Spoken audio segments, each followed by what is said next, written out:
Baik anak-anak, kita akan lanjutkan untuk mempelajari organ-organ yang ada pada sistem peredaran darah beserta fungsinya. Nah, yang sudah minggu lalu kita pelajari nanti akan ada jantung, kemudian pembuluh darah, lalu bagaimana jenis-jenis dari sistem peredaran darah yang ada pada manusia dan juga hewan. Nah, pertama terlebih dahulu kita pelajari tentang jantung. Secara umum, jantung anak-anak nanti akan terdiri dari 3 bagian utama, yakni sebagai rumahnya, bukan rumah sih. Paling luarnya adalah dinding jantung.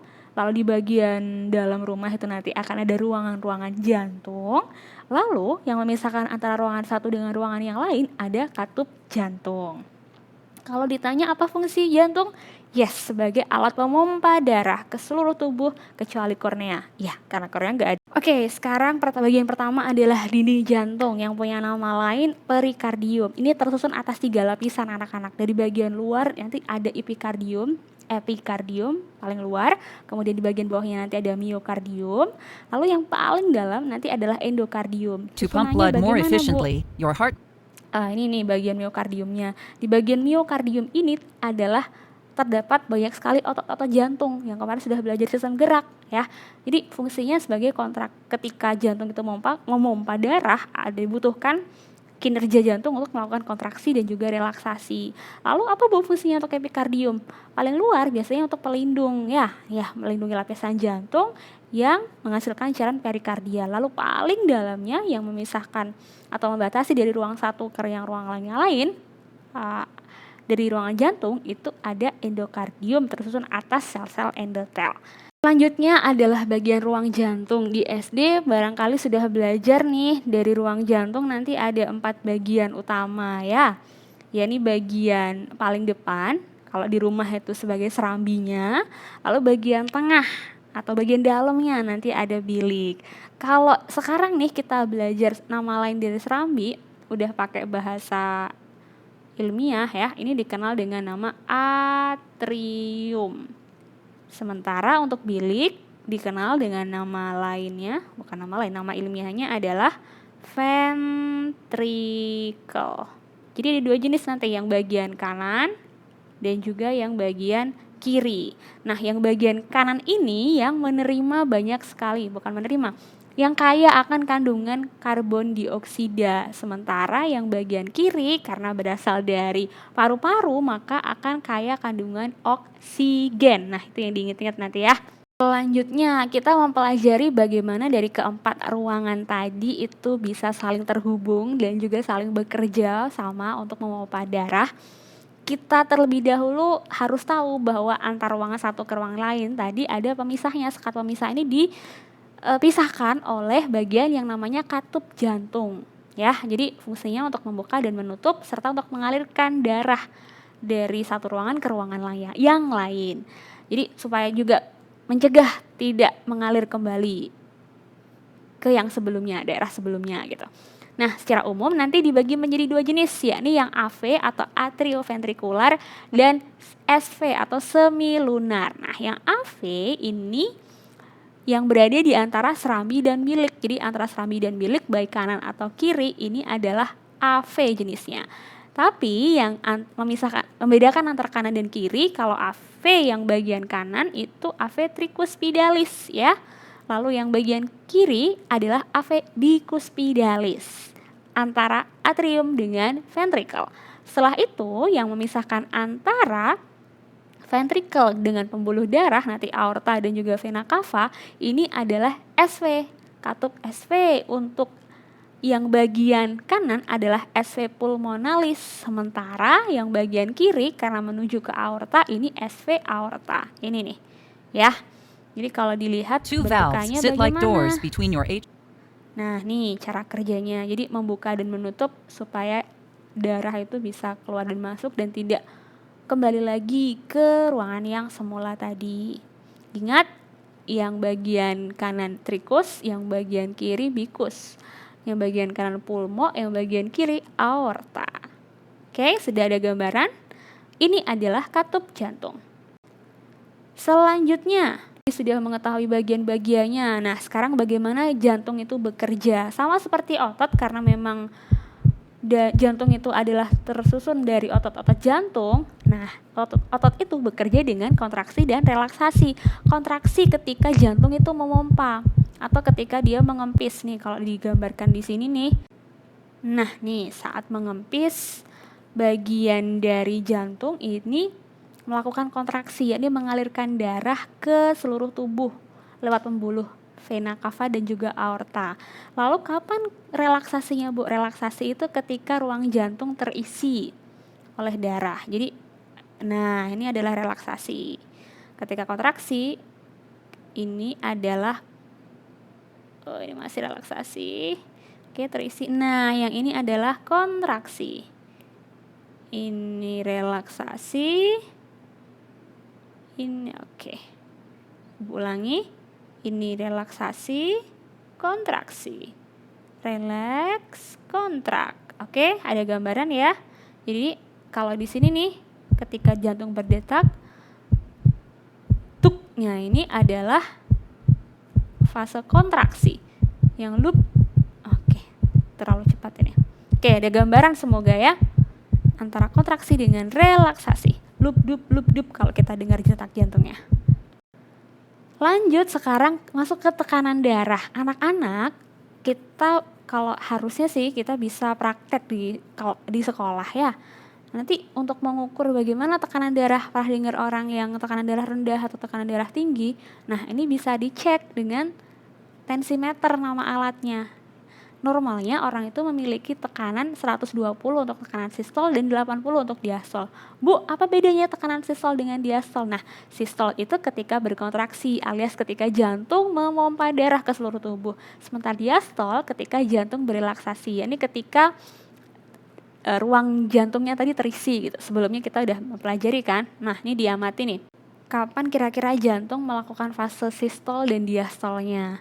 Yuk coba diamati di grafik ini nih, ini fase diastol. Iya, ketika jantung diastol, sistol, diastol, sistol, diastol, sistol, diastol, sistol. Ya, sudah ada gambaran kapan melakukan diastol dan sistol?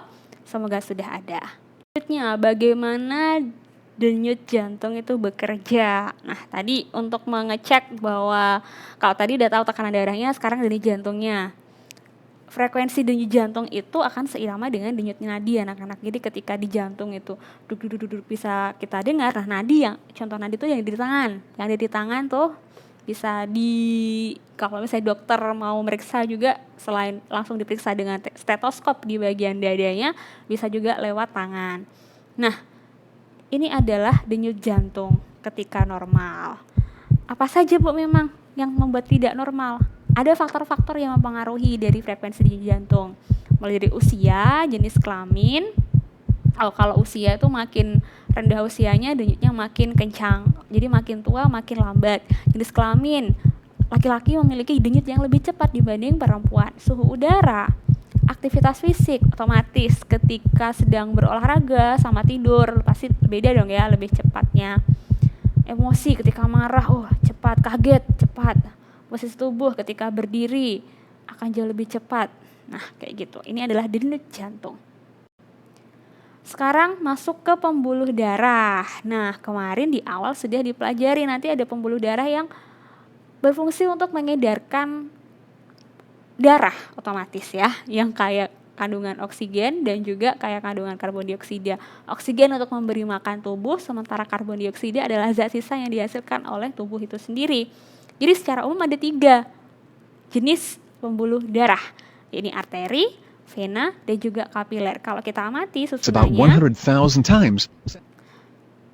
nah ini tadi jantung memompa darahnya, lalu yang merah ini untuk, bukan berarti warnanya merah loh ya pembuluh darah kita, tapi merah itu menunjukkan kalau darah ini kaya kandungan oksigen, sementara yang biru itu kaya kandungan karbon dioksida. Nah, yang merah itu adalah bagian arteri. Merah menunjukkan bahwa kandungan oksigennya banyak, sementara biru itu adalah vena yang menunjukkan karbon dioksidanya yang banyak. Nah, nanti jenis arteri kemudian vena itu juga ada banyak. Nah, kalau kita amati di sini nih, jantung memompa darah nanti menuju arteri, arteri bercabang lebih kecil menjadi arteriola, lalu ke kapiler. Jenisnya apa saja sih Bu emang? Belum selesai ya. Nah, akan kita pelajari selanjutnya. Oke, yang pertama yang pembuluh nadi, sesuai tadi disebutkan oleh Ibu di awal, ini membawa darah meninggalkan jantung. Kenapa meninggalkan jantung? Karena dia membawa oksigen yang dipompa oleh jantung tadi ya.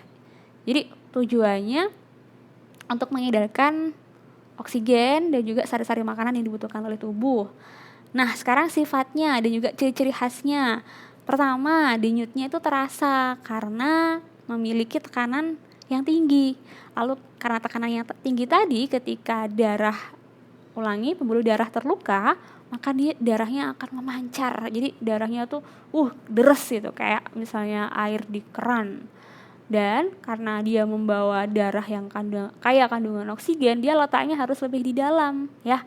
Makanya kalau misalnya nadinya diputus ya, siapa lagi yang mensuplai makanan dan oksigen ke seluruh tubuh gitu. Nah, dari secara strukturnya, pembuluh arteri atau nadi nanti tersusun atas 3 bagian, yaitu tunika intima, media, dan eksterna. Nah, ini loh tunika-tunika tadi dan juga sekilas pembeda antara vena dengan arteri. Yang merah tadi adalah arteri ya. Jadi susunannya lebih tebal dan tersusun atas 3 lapisan, 3 tunika. Intima yang ada di bagian paling dalam tersusun atas selaput endotel, lalu tunika media itu yang ada di tengah yang membuat atau memfungsikan diri untuk terjadinya kontraksi dan relaksasi pembuluh darah. Jadi ketika misalnya sedang beraktivitas yang tinggi gitu ya, tubuh memerlukan oksigen yang lebih banyak, maka darah harus dialirkan ke seluruh tubuh lebih cepat. Nah, ini melalui fase yang namanya vasokontraksi. Jadi pembuluh darah itu mengalami penebalan sehingga bagian dalam diameternya itu mengecil. Ketika mengecil, sama seperti air, ketika selangnya itu ukurannya bagian dalamnya itu kecil, maka air atau cairan yang ada di dalamnya itu mengalir lebih cepat. Nah, itu fase kontraksinya. Sementara dilatasi itu adalah istilah untuk yang ketika pembuluh ini mengalami relaksasi. Jadi lebih lebar sehingga alirannya tidak sekuat ketika saat kontraksi. Oke, yang paling dalam adalah paling keluar tunika eksterna, ikat kolagen, nama jaringan dan juga elastin. Nah, secara umum berdasarkan ukuran, arteri dibagi menjadi 3 jenis. Jadi paling besar itu adalah bagian aorta, nanti di bagian lebih kecil bercabang lebih kecil itu arteri, lalu arteriola itu yang paling kecil sebelum ke kapiler. Ketiganya yang namanya arteri ya, membawa darah kaya kandungan oksigen. Nah, ini tadi bagian-bagiannya ada 3 tunika. Dari ukurannya ini adalah aorta, kemudian arteri, dan cabangnya lagi lebih kecil venula. Begitupun yang pembuluh balik atau pembuluh vena. Nah, bedanya berseberangan dengan arteri tadi, ini membawa darah yang menuju jantung ya. Untuk apa menuju jantung, Bu? Untuk nanti dibawa ke paru-paru untuk digantikan. Karena banyak mengandung kaya kandungan karbon dioksida. Oh iya, kecuali satu jenis nanti baik vena dan arteri, yakni yang menuju paru-paru. Oke, vena pulmonalis dan juga arteri pulmonalis. Nah, selain itu dari tekanannya, vena ini tekanannya rendah. Karena itulah ketika luka darahnya hanya menetes, tidak memancar seperti arteri. Dan karena itulah posisinya lebih dekat permukaan kulit, jadi tidak terlalu berbahaya kalau terpotong. Denyutnya tidak terasa. Oke, strukturnya, dindingnya bersifat kurang elastis, lapisannya tetap sama seperti arteri tadi, dilengkapi dengan katup. Bu, yang arteri tadi tidak ada katupnya. Nah, ini yang membedakan.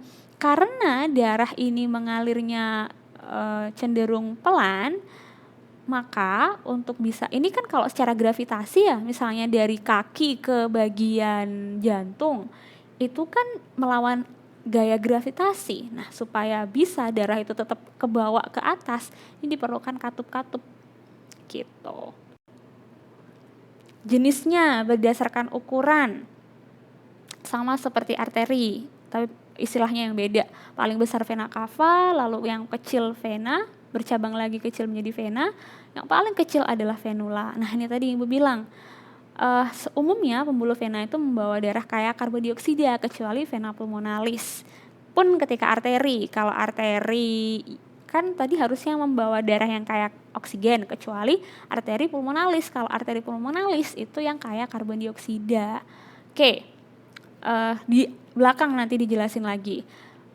Berdasarkan yang ada di jantung, nah nanti ada 3 jenis, yakni vena cava superior, ini yang dari jantung ya. Jadi yang dekat dengan jantung nanti ada vena cava superior, itu yang ke bagian atas tubuh, bagian leher, kepala, serambi kanan. Lalu ada vena cava inferior yang bawa darah kaya karbon dioksida tapi di bagian bawah, masuknya lewat serambi kanan. Dan vena pulmonalis ini yang menuju jantung. Ketika menuju jantung, maka darah otomatis juga harus kaya akan kandungan oksigen, karena juga untuk ngasih makan jantung gitu ya. Oke, yang paling kecil dari ketiga jenis tadi adalah pembuluh kapiler. Nah, dia yang sebagai penghubung nih antara arteri dan vena. Dan ini berada di bagian tubuh langsung nih. Jadi kalau misalnya tangan atau organ-organ lain, hati, terus ginjal, kemudian paru-paru, kepala, kaki. Nah, disinilah terdapat pembuluh yang paling kecil dan tipis strukturnya, adalah pembuluh kapiler. Disinilah tempat adanya pertukaran gas antara jaringan dengan yang sebaliknya. Jadi kalau yang di bawah tadi kayak gas oksigen, nah di bagian sini inilah kemudian diedarkan ke sel-sel yang ada di bagian tubuh, lalu digunakan. Setelah itu menghasilkan energi dari sel-sel tubuhnya tadi, kemudian akan memberikan zat sisanya, yakni misalnya karbon dioksida atau racun dari tubuh. Nah, akan dialirkan balik, masuk lagi berdifusi tadi ke kapiler dan dibawa ke vena. Ya. Oke. Nah, jadi di sini kita bisa mengamati hubungan dari ketiga jenis pembuluh darah tadi gitu ya. Nah, mudahnya misalnya darah itu keluar dari paru-paru menuju ke jantung. Nah, lewatnya apa tadi? Kalau misalnya menuju ke jantung, dia membawa, karena dari paru-paru itu kayak oksigen, harusnya kan arteri ya. Nah, tapi karena menuju jantung, ini adalah vena pulmonalis. Nah, setelah dari vena pulmonalis, nanti masuk ke atrium kiri ke ventrikel kiri. Jadi ventrikel kiri nanti ke aorta, dari aorta kemudian ke arteri. Setelah itu paling kecil nanti lebih bercabang lagi arteriola, dari arteriola ke kapiler. Kapiler inilah kemudian gas-gas tadi akan berdifusi, yang oksigen dibawa tadi kemudian ke sel-sel, yang dari sel-sel misalnya gas karbon dioksida kemudian masuk ke sini. Nah, setelah itu di bagian kapiler tadi masuk ke bagian venula. Setelah venula ke vena ya, kemudian vena cava masuk ke bagian jantung, kemudian masuk ke atrium kanan, dari atrium kanan ventrikel kanan. Nah, dari sini kemudian nanti dibawa ke bukan vena lagi loh ya, tapi arteri pulmonalis untuk menuju paru-paru. Di paru-paru inilah kemudian gas tadi bukan digantikan ya, tapi yang kayak karbon dioksida kemudian akan kayak digantikan dengan yang kayak oksigen. Ini dia rangkuman yang menjadi pembeda antara dua jenis pembuluh darah, arteri dan vena. Berdasarkan strukturnya, kalau kita lihat, kalau di arteri itu lebih tebal ya, tidak ada katupnya, sementara ini ada katupnya. Oke, dari dinding pembuluhnya, arteri lebih kuat dan elastis karena memompa darah dengan aliran yang cukup kencang. Sementara vena yang tipis, kurang elastis. Hubungannya apa tadi? Hubungannya dengan ini nih, dia yang menuju jantung. Sementara yang dinding pembuluhnya arteri yang kuat dan elastis, dia meninggalkan jantung. Karena apa? Karena kandungan oksigen tadi. Oksigen harus diedarkan ke seluruh tubuh, ya kan? Dan itu penting untuk tubuh. Makanya letaknya di bagian lebih dalam, sementara yang vena dia kebalikannya, udah di luar. Jadi seakan-akan kayak nggak penting gitu ya. Padahal penting. Cuman berdasarkan tingkat prioritasnya nih, misalnya ini presiden gitu ya, ini menteri-menterinya gitu. Artinya ini lebih diutamakan, tempatnya di dalam, lebih tebal dan kuat, tekanannya tinggi, warnanya merah segar karena kandungan oksigennya lebih banyak. Oke? Oh iya, katupnya tadi sudah di awal udah disebutin kalau yang ada katupnya hanya vena. Nah, masuk ke sistem peredaran darah pada makhluk hidup. Sekarang kita pelajari dulu jadi sistem peredaran darah. Anak-anak nanti ada 2 jenis ya. Yakni yang peredaran tertutup, ini darah berada di dalam pembuluh darah. Ini ada pada hewan-hewan tingkat tinggi, misalnya vertebrata, mulai dari Pisces, ikan, kemudian reptil, ada amfibi, kemudian burung, aves, dan juga mamalia. Sementara yang terbuka ini pada hewan-hewan sebagian besar yang invertebrata. Artinya dia tidak melewati pembuluh darah. Terus lewat apa, Du? Lewat apa dong, Bu? Nah, ini dipelajari lagi nanti lebih dalam di SMA. Selanjutnya berdasarkan frekuensi darah melewati jantung. Nah, ini kalau di tingkat tinggi tadi sudah pembuluh apa sih? Peredaran darah tertutup. Nah, sekarang berdasarkan pelewatan jantung gitu ya, pelewatan jantung. Kalau tadi mengamati atau sudah dijelaskan bahwa di manusia nih, itu kan lewatin jantung 2 kali. Kalau kita hitung lagi ya, dari paru-paru ke jantung, ke seluruh tubuh, dari seluruh tubuh ke jantung lagi, terus ke paru-paru. Nah, ini namanya 2 kali, alias peredaran darah ganda.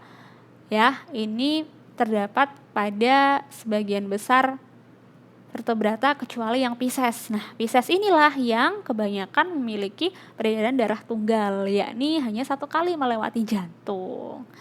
Oke, semoga dapat dipahami. Nah, terakhir, bagaimana sistem darah pada manusia? Nah, ini secara garis besarnya darah itu ada dibagi berdasarkan tingkat ke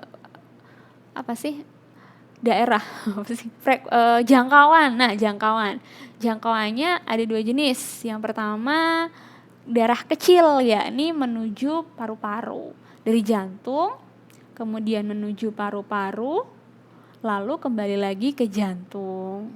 Nah, yang ini adalah yang sistemik, dari jantung ke seluruh tubuh kembali lagi ke jantung. Ini apa? Pulmonalis, ini sistemik. Ya, oke. Iya, karena waktu di video itu terbatas, kalau misalnya masih ada kebingungan atau pertanyaan, bisa ditanyakan lewat grup atau nanti disimpan, dicatat dulu tuh segala jenis pertanyaan, nanti saat sesi sinkronus kita perdalam lagi, ya. Jangan lupa proyeknya segera dikerjakan, dikonsultasikan kalau ada hambatan.